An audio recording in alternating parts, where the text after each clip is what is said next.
Hi guys, it's Judy here.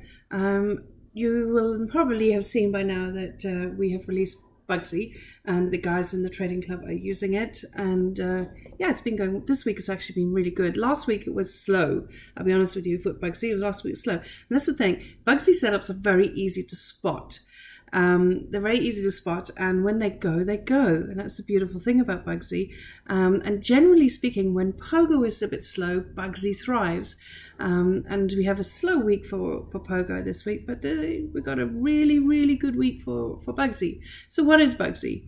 Basically, you're trading the 4-hour, just like Pogo, except you're executing now on the 15-minute. That's the difference. And instead of using the 20 and the 50 on the 4-hour, we're using the 8 and the 20 and the 50.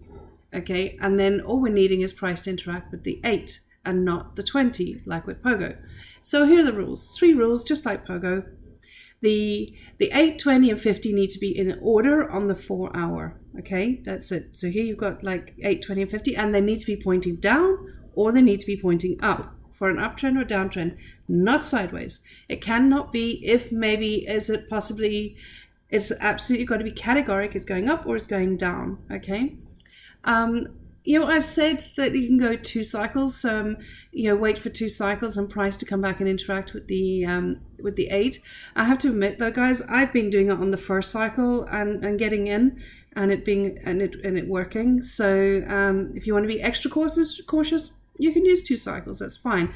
But for me, I like you see here. This is CAD yen, and this happened yesterday. Yep, the 19th. This happened yesterday. There was a pullback to see here. You've got the EMAs in order, and you've got that pullback to the 8 EMA. That pullback is determined, and the only sort of like must-have with that pullback is that on the 15-minute, the 8 and 20 must be in the opposite direction. You see that pullback? It was enough to pull the 8 above the 20 on the 15-minute. On the 15-minute, we do not need to focus or concentrate on the 50. It does not matter. The 50 EMA on the 15-minute does not matter. What BUGSY is waiting for is for price to pull for the 8 to come back down in the same direction. The 8 and 20 to be in the same direction as the 4-hour. So let me go through it with you more methodically. So this is how you're going to use it. You're going to see like there's a run of, you know, the bars are going down, the EMAs are in order. You're then going to put on BUGSY Alerter, and you'll just click OK. And when you've got BUGSY Alerter on, just like the Pogo Alerter, it'll stay on your chart for as long as it takes to do its job. Now, its job is to let you know once when the price is interacted with the 8 EMA, and also then it will alert you when the 8 is in the opposite direction to the 20 EMA on the 15-minute. Once you get that second alert, and only when you get that second alert, you then place BUGSY onto the chart. Okay, so here you can see prices pull back to the 8 on this CAD yen. That's when I would have got the first alert. After I'd seen it dropping like that, I'd have put the alerter on. Prices interacted with the 8. It would alert me. Then it will sit and wait to let me know when when the 8 is above the 20, in this instance, on the 15-minute. Then I place BUGSY, and only then. The only must-have in terms of the depth of that pullback is that it was enough to pull the 8 in the opposite direction to the 20 than it is on the 4-hour on the 15-minute. So hopefully that makes sense. So if we take a look at this again, I'll just remove the alerter here. Take a look at this again on the 15-minute. You can see that pullback was enough to pull that the 8 above. So this is the point in time which I would have got the alert. Okay, that there would have been the time I'd have got the second alert, and then it would only have taken when the 8 came down below the 20 here. It would have executed here, and in this case it still pulled back a little bit, but not enough to take you out, and then went on to make a 3-to-1 between yesterday and today.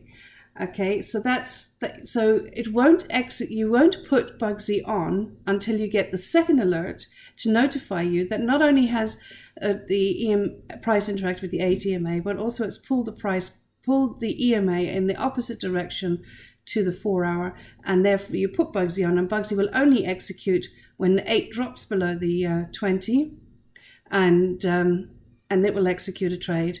And the parameters are, let me show you, you put it on the 15 minutes, so let me show you what it looks like. Put it on, and you'll see that it's identical to Pogo. It does 2 trades, 30 pip stop loss, and 30 pip take profit, and a 30 pip stop loss and 60 pip take profit for the second one. It does lot profit, it's got spread beater, it's got break even, everything that you know from Pogo. The only difference is, and Pogo now has this as well, you can allow scaling in. So you can actually, put another trade in, which was done yesterday by a few guys on Swiss yen, I think it was. Yes, Swiss yen. Yes, Swiss yen or CAD yen. I think it was Swiss yen. So that's the one example. There was quite a few this week, so let's have a look at a few more. Now here we had Euro AUD, and we had some nice cyclicity here, and then here pull back to the 20. They're Pogo setups. If price continues beyond the 8 and hits the 20, that's now a Pogo setup. It's no longer a BUGSY setup. That's ideally suited for Pogo rather than BUGSY. So here you can see price pull back to the 20, that was Pogo. And here this would have been a BUGSY, and it would have gone off, and I think it made a 1-to-1. This came back then to the 20, now it becomes Pogo, and so on. Now here, this was a nice setup that we took yesterday, and that made a nice 3-to-1, I think it was. Certainly looks like it. Yeah, that was a nice, this C here, it pulled the 8 below the 20, and when the 8 crosses, when the 8 crosses the 20 and price interacts with the 20, it executes the trade, and that's where you'd have made your money. The same as Euro CAD as well, I think was another one. Let's have a look at Swiss yen. Here you've got a few opportunities where you can see the EMAs are in order, and they're definitely going to the downside.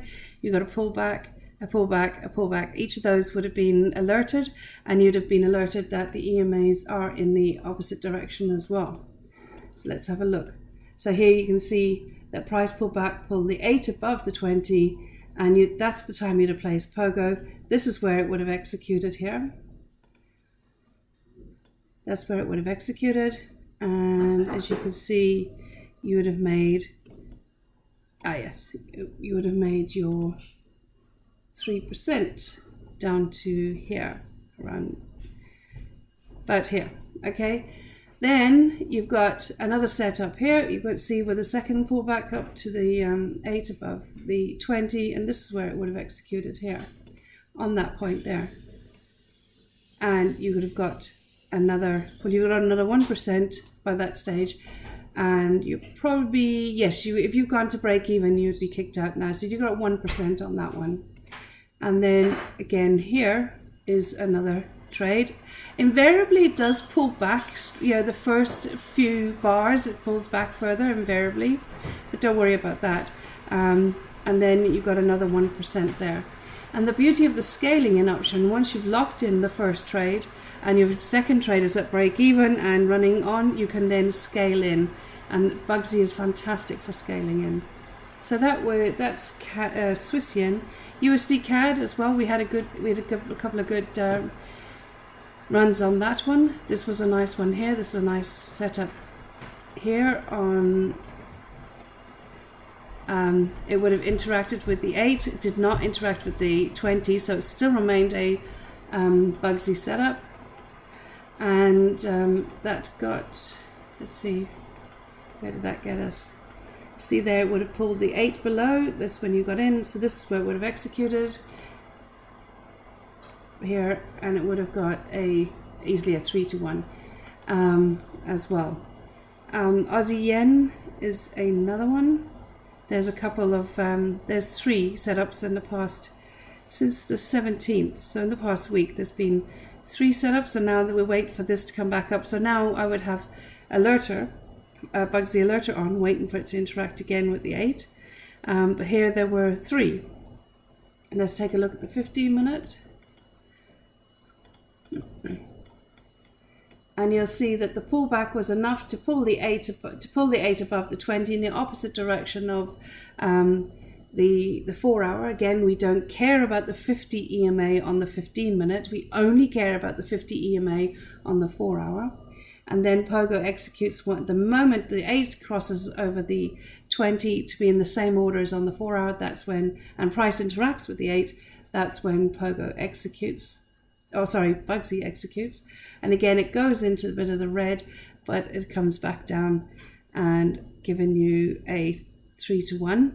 And by this stage now, you've got another setup because you've locked in 1, and your second trade is going on risk-free now. And here you've got another setup. Price has pulled the 8 above the 20 on the 15-minute, and this is where the trade would have executed down here. And again, went up to the went into the red a bit, but then would have. Let me have a look here. See, like oscillated a little bit. That sometimes happens, and then would have given you your 1% down there. And in fact, it actually went on to do 3% that second trade. Let's just have a look here, just to be exact. That's where it would have taken. You can see it sort of oscillated for a while, but you're still in it, and this is where you'd have got your 3-to-1. Now your 1-to-1 would only have come over here. So if you were in that one, you might not have taken this one because you would have had 2 trades on, and you would have had 1 trade on from here. But here's another setup. If you missed this one, this would have been another setup, in which case it pulled the 8 above the 20 and then pulled back into the same direction as the 4-hour. Again, it goes up into the red, does that regularly. But then, as you can see here, you would have got it like a 7, 8, 9% on this one. If you use BUGSY in conjunction with Trade Manager, which is quite amazing. CAD-yen as well gave us an opportunity here as well. So there's been plenty of opportunities this week. That's the beauty of BUGSY, is that you just need to get 3 or 4 BUGSYs. You've got your target. And if you combine BUGSY with Pogo, you've got more opportunities. So when BUGSY is flying, Pogo might be slow. When Pogo is flying, BUGSY will generally be a bit slow because prices will be going back to the 20. So this is really, so again, just to recap on what the rules are, it's very much like you're trading the 4 hours, just like Pogo, except you're executing on the 15-minute. On the 4 hour, you need the 20, the 8, 20, and 50 to be in order to be going up or down. It's got to be trending. It definitely is trending, needs to be going up or down. And then when you get price retrace to the 8 EMA, then when you're seeing it going down, before there's any price retrace or anything, you're going to put BUGSY alerter on. BUGSY alerter will notify you when price has interacted with the 8, and also when price has actually gone in the opposite direction. Price has pulled the 8 in the opposite direction to cross over. Price has caused the 8 to cross over the 20 in the opposite direction to the 4 hour. That's when it will alert you to place BUGSY on the chart, on the 4 hour chart. Okay, and that's when you place it, and then BUGSY will execute once the 8 crosses back over the 20 in the same direction as the 4 hour and price interacts with the 8. That's when it will execute, and it will execute 2 trades. So and again, if price if retraces to the 8 and keeps on retracing to the 20, it is no longer a BUGSY setup, is now a Pogo setup. So you're covered on both angles. So that in a nutshell is what BUGSY is all about. So if you've got any questions, you know where I am. Take care. Bye.